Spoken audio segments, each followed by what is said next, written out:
Boy tambay. Mga kalapatids, good morning. Ngayong araw ay day off natin. So actually umakyat na ako ditong kaninang alas 7. Pinaronda ko yung mga young bird natin. Tapos meron tayong nakitang problema. Yan ang problema, yung poste na yan. Yan, natuto na silang tumambay dyan.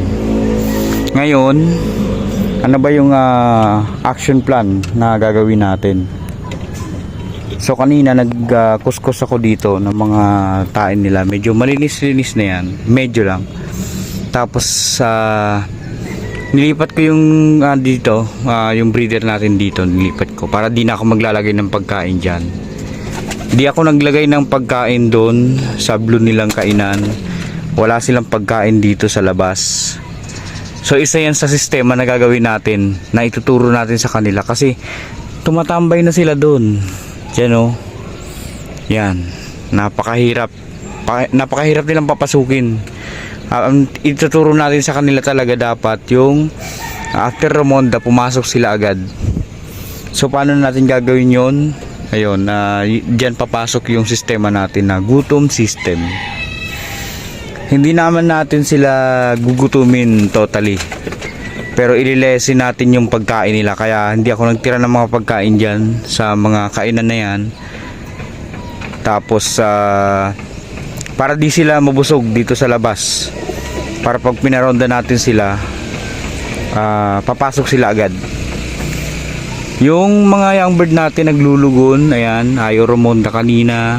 Itong brown, ito nang Ramonda kahit naglulugon. Yung dalawang white flight.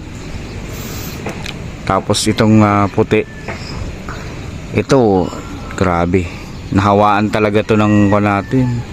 White flight na isa. Asa na ba yun? Nasa labas pa, ayaw pa pumasok.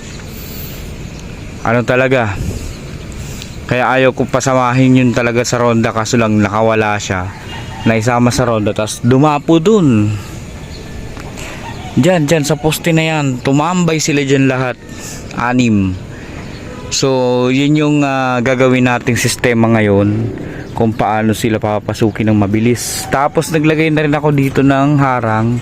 Makakapasok sila pero di sila makakalabas ulit. Ayan, kasi marunong silang bumalik dyan tapos lalabas sila. Di pwedeng gano'n na kung gusto nila lumabas, lalabas sila. Kailangan tayo yung may control sa kanila. So hintayin ko lang pumasok yung isa, tapos isasara ko ulit. Ayan, may lock yan. Ayan o. Kaya unti-untiin lang natin yung sistema na ibibigay natin sa kanila. Ito naman dalawa, hinihintay kong makapapisa or makapag itlog. Ang problema, kinakain nila yung ano nila, iniinom. So kung napapansin nyo, kulay itim yung mga inuman nila. Ayan, hinaluan natin yung tubig ng probiotics. Ayan, ito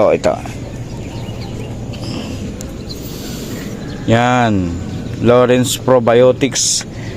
Yan po ay nakakatulong para sa digestion ng ating mga kalapati.